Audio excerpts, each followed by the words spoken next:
¿Cómo están? Buenas tardes, bienvenidos a Televistazo. La orden para destruir el mayor decomiso de droga de la historia del país ya fue dada. Estefi. ¿Qué tal, Gaby? Amigos, buenas tardes. Se trata de las 21.5 toneladas de droga descubiertas en una finca de Los Ríos el domingo.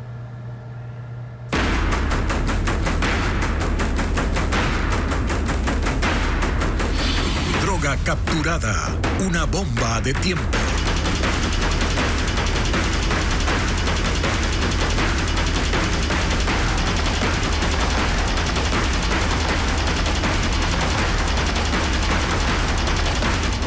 El Ministerio del Interior acató una orden judicial y dio paso a la destrucción de la cocaína.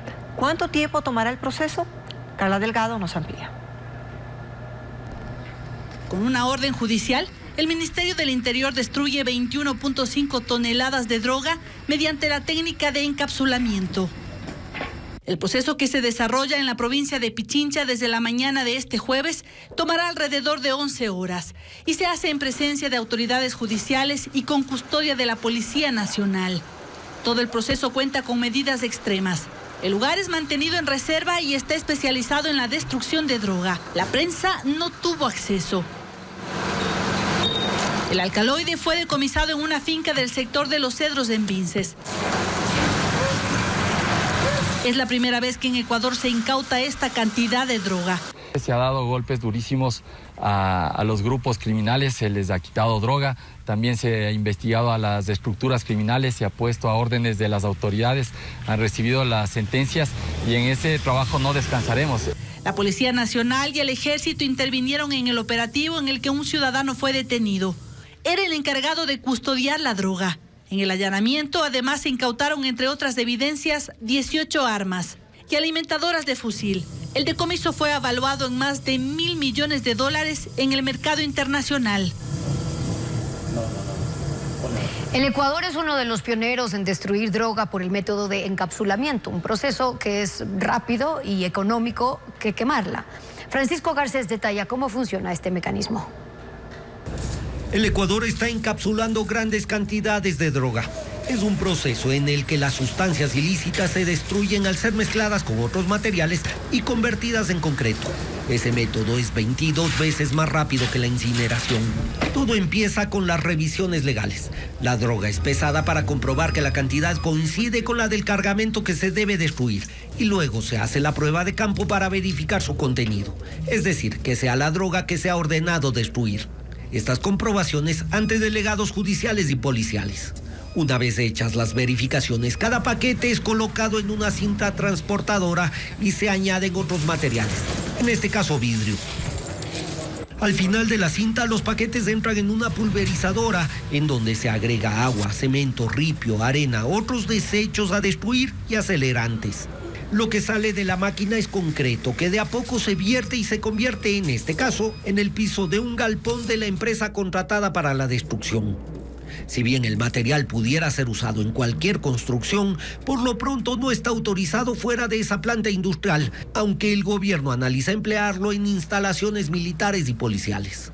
La velocidad del proceso es crucial para el país. Antes la droga se quemaba en hornos especiales, pero incinerar 1 tonelada tomaba hasta 13 horas. Con el encapsulamiento, 1 tonelada se destruye en algo más de media hora. El proceso en el Ecuador cuenta con el apoyo de la Oficina de Naciones Unidas contra la Droga y el Delito, y según los análisis especializados, es imposible revertirlo. La droga no se puede recuperar una vez encapsulada. En Guayaquil, Estados Unidos entrega equipos a Ecuador para combatir al terrorismo y el crimen organizado. Merlin Ochoa cubre la ceremonia. Merlin, cuéntanos a cuánto asciende la donación.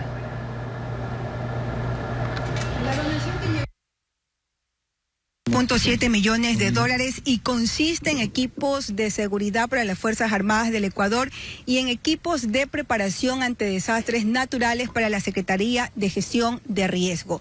Entre lo donado están 6 camiones para logística y transporte de los militares, 44 motores para embarcaciones, sistemas operativos para lanchas, 2 ambulancias, 2 montacargas, además de equipos tecnológicos y las capacitaciones que se tiene previsto se realizarán en los próximos días.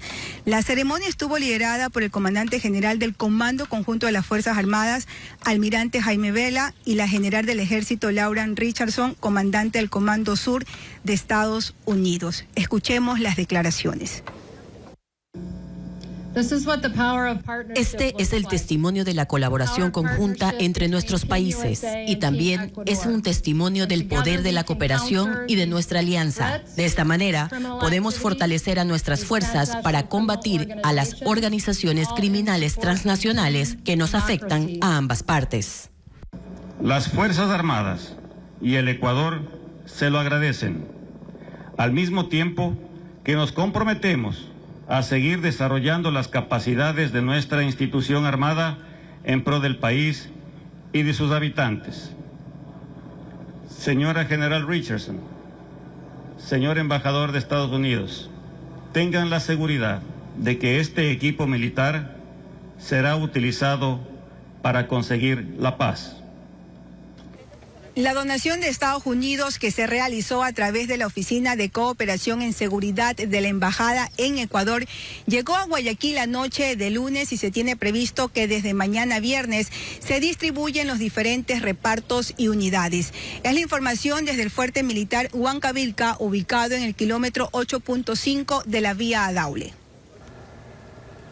Militares de Estados Unidos y Ecuador podrán incautar buques y aeronaves sospechosas de actividades ilícitas. El acuerdo regula el procedimiento y la intervención militar combinada, como lo explica ahora Paul Romero.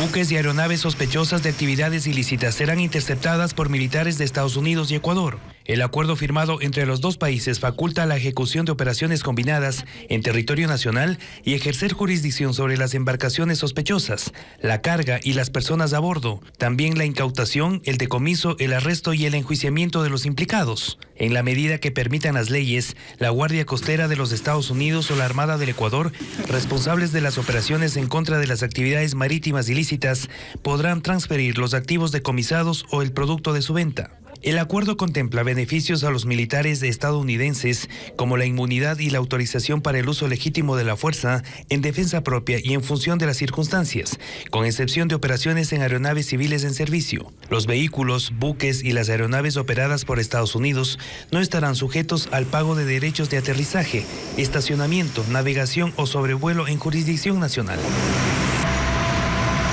Los militares de Estados Unidos y de Ecuador pueden actuar como agentes a bordo en los buques y aeronaves de los dos países para autorizar la persecución e interceptación.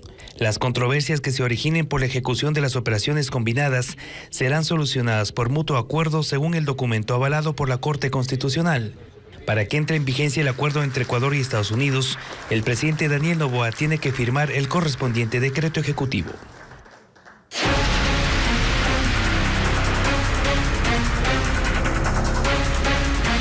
Bandas, radiografía del crimen. Una investigación periodística transnacional revela las principales fuentes de financiamiento del grupo de delincuencia organizada Los Lobos. Según este trabajo, la banda explota el mineral en 20 minas que están bajo su dominio. En Azuay. Material aurífero valorado por la policía en $2 millones fue incautado en la ciudad de Machachi, en Pichincha. La mercancía, transportada en 2 tráilers, salió de Imbabura con destino a la provincia de El Oro. El hallazgo se registró el pasado 15 de enero y 2 personas fueron detenidas. Según un informe de inteligencia militar, iba a ser utilizado para la adquisición de armas, municiones y explosivos de grupos narcocriminales. Una investigación de Inside Crime detalla que la organización Los Lobos, vinculada al cartel Jalisco Nueva Generación en México, diversificó sus economías ilegales, especializándose en otros ámbitos del crimen organizado, como la minería ilegal. Esta última actividad en provincias como Imbabura y Azuay. El análisis señala que Los Lobos se constituyó como la segunda agrupación delictiva más numerosa de Ecuador, con más de 8.000 miembros distribuidos en las 35 cárceles.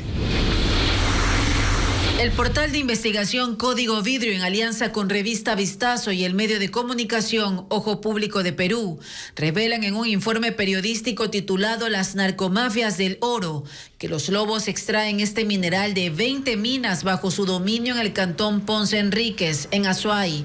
También cobran entre $300 y $900 a cada persona que quiere extraerlo. La operación minera les dejaría ganancias estimadas en $3.6 millones por mes.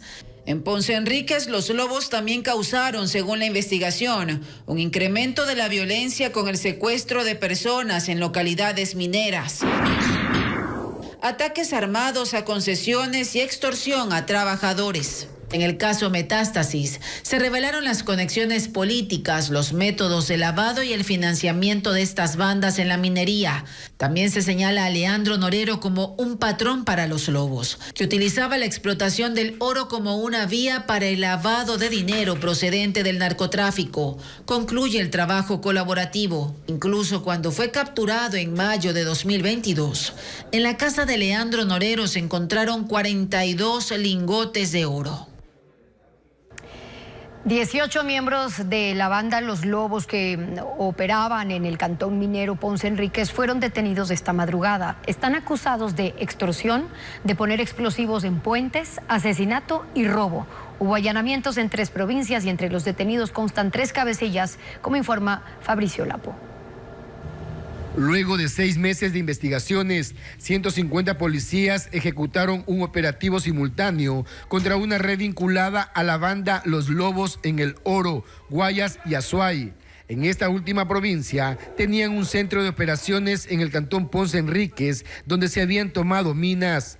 Fueron 16 allanamientos en viviendas ubicadas en esta localidad y también en Machala, Pasaje y Guayaquil, donde decomisaron explosivos, armas, 8 vehículos y uniformes similares a los de agentes de tránsito, con los que además simulaban falsos operativos para asaltar en la vía Machala-Guayaquil y otras carreteras principales. Este grupo de personas aprendidas se dedicaban al tema de extorsión, orientadas específicamente a extorsionar con altas cantidades de dinero a las concesionarias que se dedicaban de manera legal a la extracción del material aurífero.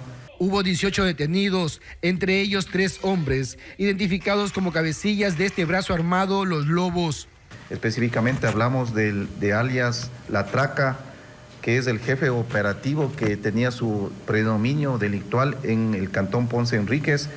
De igual manera, alias La Jota, que es el líder de este crimen organizado que se desarticuló el día de hoy, y alias Jordi, que es el jefe de sicarios de este crimen organizado. También indicó que 2 de los detenidos son extranjeros.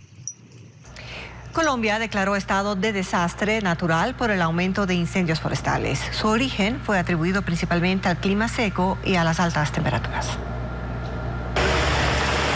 En su más reciente balance sobre la emergencia, la Unidad para Gestión de Riesgos y Desastres reportó 21 incendios forestales, principalmente en Bogotá, donde hay equipos de bomberos combatiendo las llamas que amenazan con llegar a las antenas de telecomunicaciones, ubicadas en el Cerro del Cable. Las llamas han dañado ecosistemas en los cerros orientales de la capital y en el Parque Nacional Natural El Tuparro. Además, se registra un deterioro importante en la calidad del aire en Bogotá, afectando a los habitantes. En 9 localidades del norte, centro y el oriente del país se registraron esta semana temperaturas récord de hasta 40,4 grados centígrados. Por eso el presidente Gustavo Petro anunció la declaratoria de desastre natural. En regiones como Bucaramanga, la comunidad del barrio El Porvenir retuvo y entregó a la policía a un hombre señalado de provocar un incendio que rápidamente fue controlado por los bomberos. Ahora las autoridades buscan a otros posibles pirómanos en el área. Colombia enfrenta una ola de incendios provocados por el calor y las sequías derivadas del fenómeno del Niño.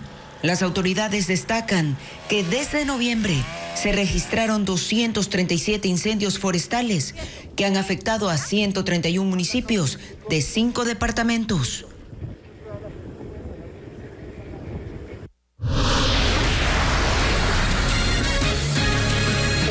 nadie bloqueó parte de la vía Latacunga-La Maná. Tendremos un informe desde el sitio al volver. Además, la propuesta de aumentar el IVA será debatida este sábado en el Pleno. ¿Qué otras medidas serán evaluadas? Entérese luego del corte. Las lluvias provocaron un deslave en Cotopaxi que bloqueó la vía Latacunga-La Maná por 18 horas. Patricio Viera amplía el tema. Cuidado, don Pato. Cuidado. Fue en el sector conocido como el Guayacán, a 10 kilómetros al oriente del cantón La Maná, en Cotopaxi, donde parte de una montaña se derrumbó. 4.000 metros cúbicos de tierra y escombros cubrieron unos 200 metros de la vía Latacunga-La Maná en el kilómetro 119, una importante carretera por donde circulan unos 2.000 carros al día, sobre todo vehículos pesados. Esta vía es muy importante ya que conecta la sierra con la costa. En el área quedaron cerca de 25 vehículos varados debido al cierre. Desde hace unos 2 meses en la zona se han registrado torrenciales lluvias que han durado hasta 8 horas, provocando al menos 12 deslizamientos de menor magnitud. Luego de 18 horas, trabajadores del Ministerio de Obras Públicas, de la Prefectura de Cotopaxi y del municipio de La Maná lograron remover los escombros y habilitar un carril. Se espera que este viernes toda la vía quede completamente desbloqueada.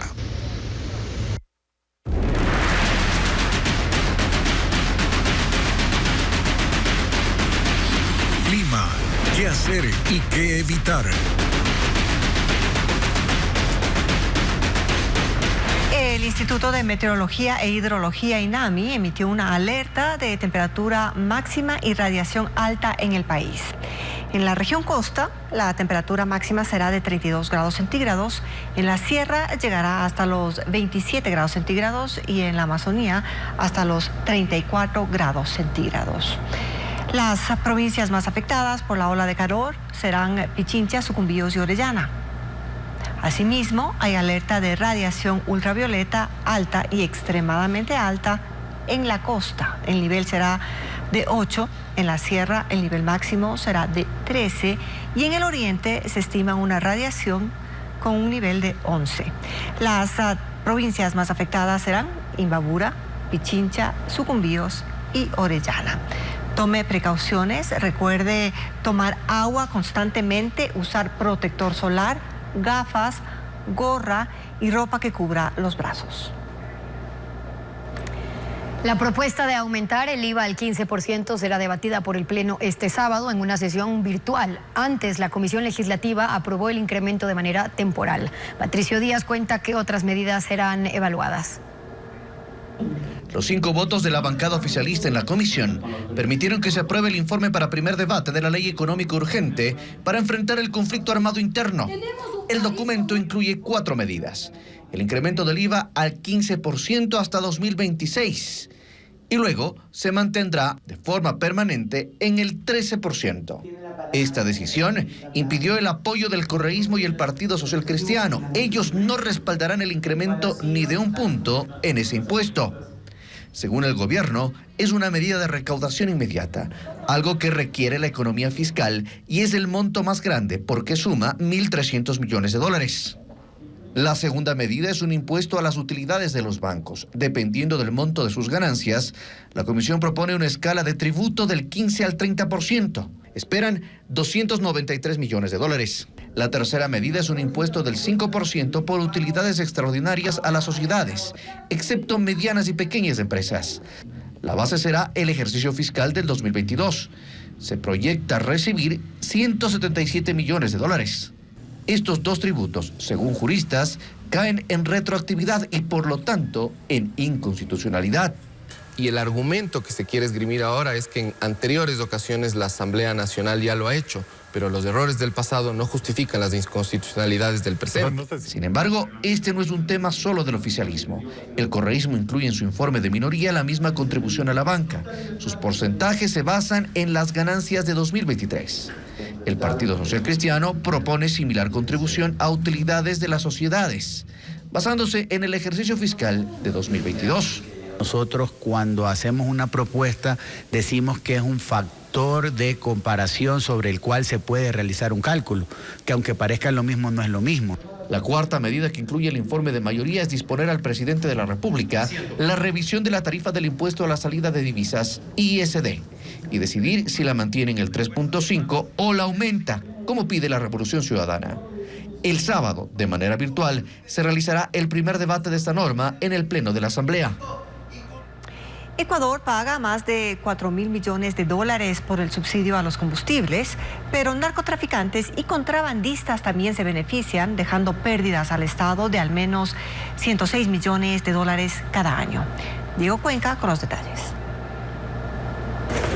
El gobierno subsidia 22 combustibles para los sectores industrial, pesquero, eléctrico, comercial y para uso vehicular. Eso le cuesta al país 4.000 millones de dólares. Pero los estudios hechos por el propio Estado revelan que esa medida también beneficia a narcotraficantes y contrabandistas, que se aprovechan de lo barato que resulta comprar gasolina o diésel en Ecuador.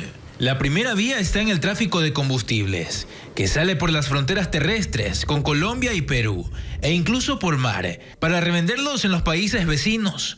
La información más reciente es del Ministerio de Energía e Hidrocarburos, y estima que entre el 2019 y 2020 se perdieron más de 106 millones de dólares por contrabando de diésel. Eso significa que cada año el 10% de ese combustible subsidiado va a manos de contrabandistas. A eso hay que sumarle el robo de combustible. El ministerio asegura que en el 2023 perdió 69 millones de dólares en 8 poliductos debido a las perforaciones que hacen los traficantes. Una tercera vía en la que el subsidio beneficia a las mafias está en la gasolina. Según la Oficina de Naciones Unidas contra el Delito, Ecuador sirve a la demanda del narcotráfico, que requiere 98,7 millones de litros de ese combustible por año para producir cocaína. Otro eslabón de la cadena está en el combustible que las mafias destinan a las lanchas rápidas, que sacan la droga del país hacia Centro y Norteamérica, incluso creando gasolineras flotantes clandestinas para las embarcaciones, pero no se conoce exactamente cuántos galones se usan para esa operación. Estos problemas se resolverían con una focalización del subsidio, según el plan del gobierno de Daniel Noboa. Eso permitiría una reducción de hasta el 25%. ¿Qué actividades ilegales hacían los presos en los túneles de la cárcel de Turi? Entérese al volver.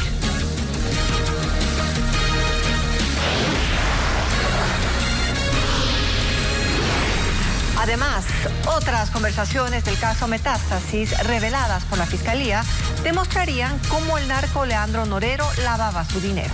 Ya regresamos. El gobernador de Azuay confirma que los túneles subterráneos detectados en la cárcel de Turi por las Fuerzas Armadas forman parte de la edificación y constan en los planos originales, pero inexplicablemente eran utilizados por los presos para fabricar armas y mover droga dentro del penal. Bessie Granja explica que no se precisó desde cuándo estaban en manos de los detenidos. Tras el hallazgo de los túneles subterráneos en la cárcel de Turi en Cuenca, detectados por miembros de las Fuerzas Armadas que utilizaron georradares para esta operación, el gobernador de Azuay, Milton Benítez, explica que eran parte del diseño original del centro, construido en 2014 en el gobierno de Rafael Correa.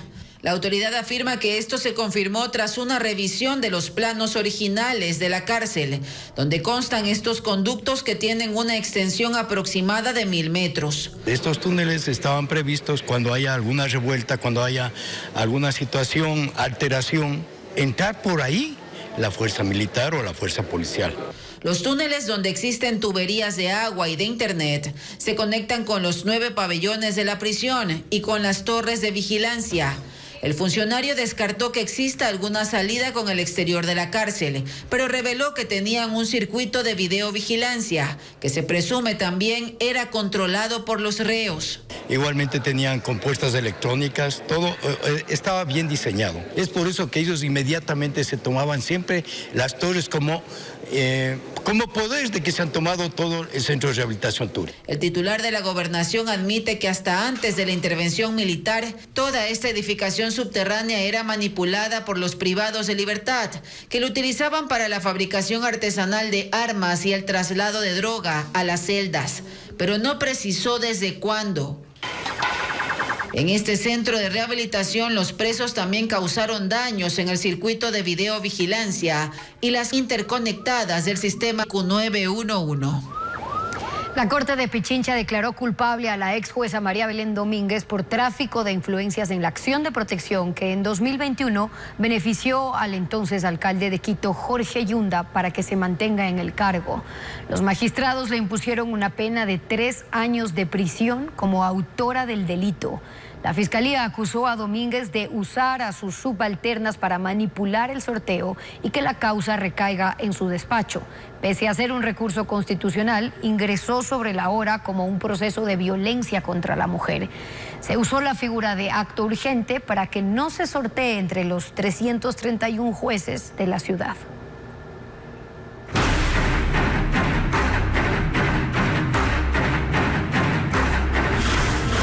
Metástasis, la infiltración narco.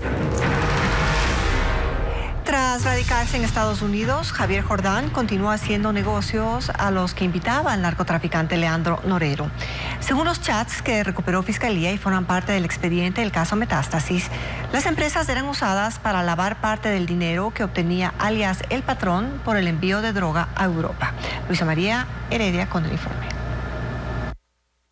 En su perfil de la red social X, Javier Jordán se presenta como inversionista, constructor y emprendedor. Fiscalía estima que en la última década manejó bienes que superan los 10 millones de dólares, aunque no figuran a su nombre. Pero de su actividad económica hay pocos rastros en Ecuador. Incluso las 3 empresas de las que era accionista en 2020 cuando salió del país para radicarse en Miami y que se dedicaban a la compra-venta de bienes inmuebles y de ropa usada, entraron a fase de disolución y cancelación. Según la Superintendencia de Compañías, el Ministerio Público indaga negocios que en los últimos años se habrían concentrado en Panamá y Reino Unido. Cuando era legislador, el asesinado candidato a la presidencia, Fernando Villavicencio, denunciaba que Jordán era el hombre detrás de un entramado de empresas offshore, también presente en Estados Unidos. En un diálogo del 11 de agosto de 2022 que consta entre los chats recuperados por Fiscalía, el usuario que atribuyen a Jordán le contó a Leandro Norero que estaba incursionando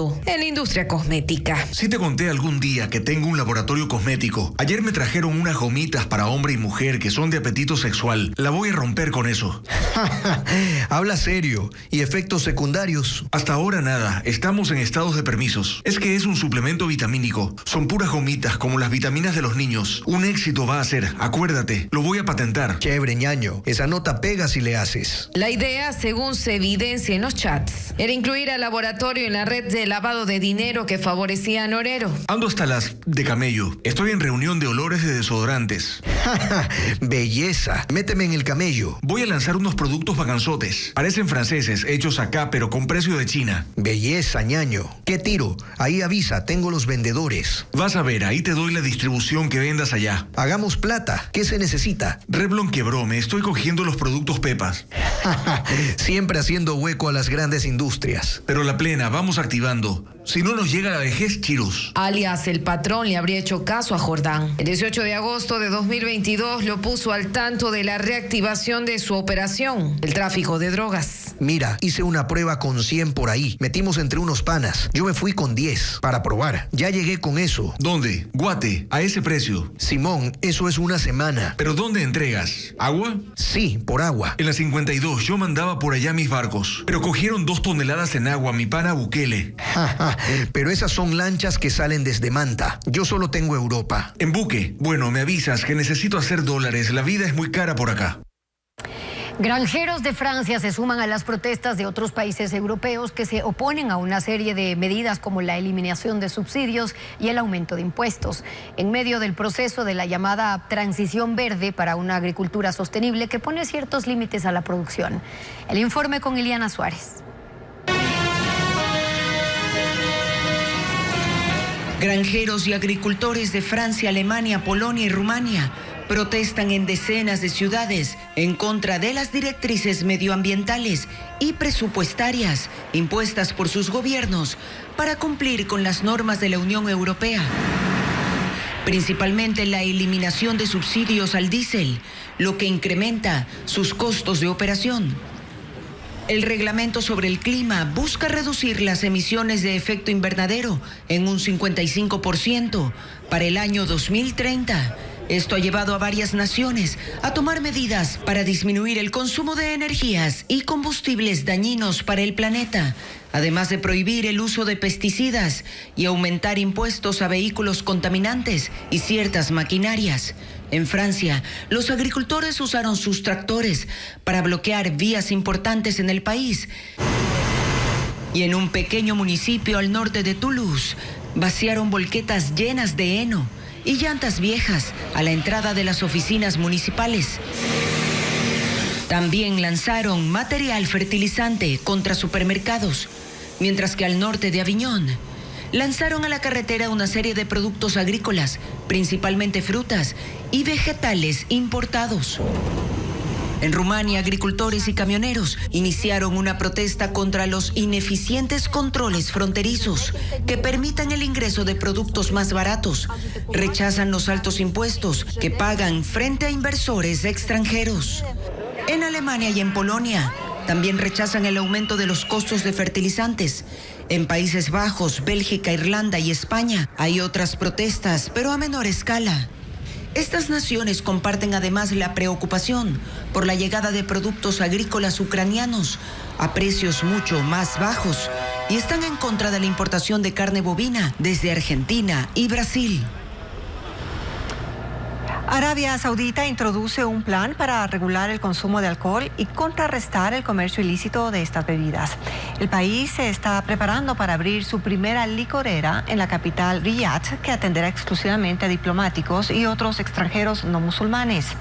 La venta y el consumo de alcohol en ese país están estrictamente prohibidos desde 1952 y se castigan con latigazos, deportaciones, multas y prisión, pero la nueva medida es parte de un plan mucho más amplio para atraer a los turistas y que poco a poco la economía deje de depender exclusivamente del petróleo. El sindicato de maquinistas de trenes de Alemania declaró una huelga de 6 días exigiendo que se reduzca la semana laboral de 38 a 35 horas, así como en un aumento del 18% en los salarios. Piden un incremento de $600 cada mes. El gremio reúne a 40.000 trabajadores entre conductores y otros empleados. La medida ocasiona múltiples retrasos y cancelaciones por el cierre de las operaciones hasta la próxima semana.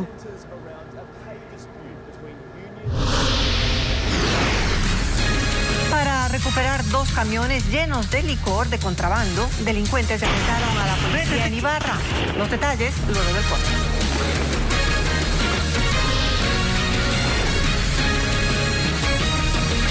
Además, lluvia de goles en el preolímpico sub-23. Al volver, las imágenes.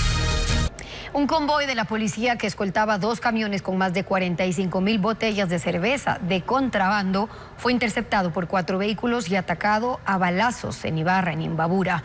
Los ocupantes intentaron arrebatar la mercancía decomisada valorada en $60.000. Cristian Tinajero con el reporte. El ataque ocurrió en Ibarra aproximadamente a las 9:30 de la noche, cuando delincuentes a bordo de 4 vehículos intentaron recuperar 2 camiones que habían sido decomisados en Cayambe, provincia de Pichincha, y eran trasladados hasta las bodegas de la aduana, en la capital de Imbabura, por transportar artículos de contrabando. Llegando al sitio, se originó un enfrentamiento a tiros entre policías y cerca de 10 hombres, que quisieron llevarse la mercadería de los camiones, pero no lo lograron. Al verse acorralados, los delincuentes escaparon y empezó una persecución. Un carro de la policía que seguía a los involucrados chocó contra otro que circulaba en la zona céntrica. Tras 30 minutos, en la vía Panamericana Norte, cerca de la parroquia Salinas de Ibarra, uno de los vehículos involucrados se volcó y uno de sus ocupantes fue capturado. Una brigada del ejército se unió al operativo de búsqueda. Los uniformados encontraron otros 2 carros que habían sido abandonados en la vía.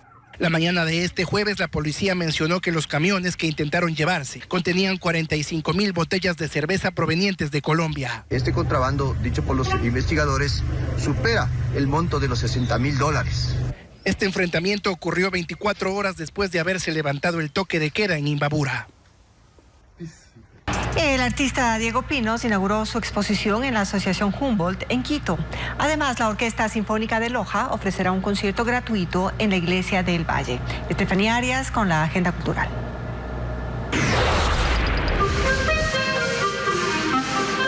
Juntos en la mitad del mundo es el festival que reunirá destacados ensambles musicales y a artistas ecuatorianos. El evento será este jueves a las 19:30 en la Casa de la Música de la capital y estarán la Banda Sinfónica Metropolitana de Quito y la del Cuerpo de Bomberos.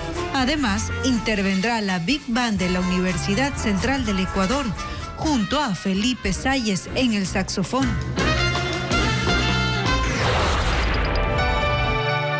Aquí se fusionan el arte figurativo y el expresionismo. Es la muestra Cucos del artista Diego Pinos, que se inauguró en la Sala Goethe de la Asociación Humboldt en Quito. 15 obras que hablan de la oscuridad. La exposición está basada en algo que se llama el arquetipo de la sombra. Los cucos es algo que está oculto. Es algo que simplemente no entendemos, algo que está oculto. La exposición estará abierta hasta el 24 de febrero, de lunes a viernes, de 10 de la mañana a 7 de la noche y sábados de 10 de la mañana a 1 de la tarde.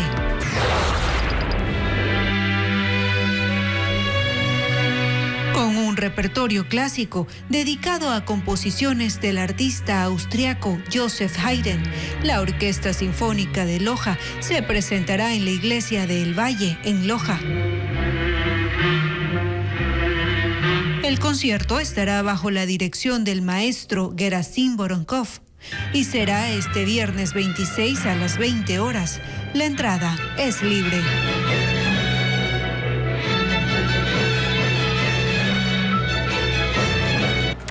El costo de la guerra interna se refleja en la economía de sectores como el turístico. Según estimaciones, se ha perdido unos $300 millones desde los hechos violentos del pasado 9 de enero. William Young con más información. Según la Federación Nacional de Cámaras de Turismo, este sector mueve $5.200 millones anuales. Más de la mitad, unos 3.000 millones, corresponden al turismo interno. Pero en 16 días, desde el pasado 9 de enero, cuando se agudizó la crisis de inseguridad, las pérdidas bordean los $300 millones. Su representante reconoce que es el efecto de un país paralizado y que decidió encerrarse por la ola de violencia. Nos preocupa que esto continúe. Es bueno lo que ha sucedido con la semaforización porque es una válvula de escape, porque el toque de queda es verdad, es para que estés encerrado, pero eso no soluciona nada. Tienes que ir comenzando a ganar territorio, a ganar espacios y lo importante, a ganar confianza para que el ecuatoriano comience a salir. Sin embargo, aclaró que desde este fin de semana se percibe un cambio favorable. Creen que si las medidas de control de la fuerza pública se mantienen, darían paso a una reactivación que espera sea permanente, dándole un respiro a negocios como hoteles, restaurantes y agencias de viaje. Desde el gremio proponen opciones para salir del encierro y volver a recorrer el país en medio del combate al terrorismo. Pero la factura va en aumento. Los números por esta guerra interna siguen en rojo. Calculan que el costo de este conflicto dejaría pérdidas en el turismo por $1.500 millones durante este 2024. En el país hay rayos UV extremadamente altos desde hace 5 días. Y por otro lado, se registraron temperaturas altas nunca antes vistas en la región costa. Elaine Sánchez trae el reporte.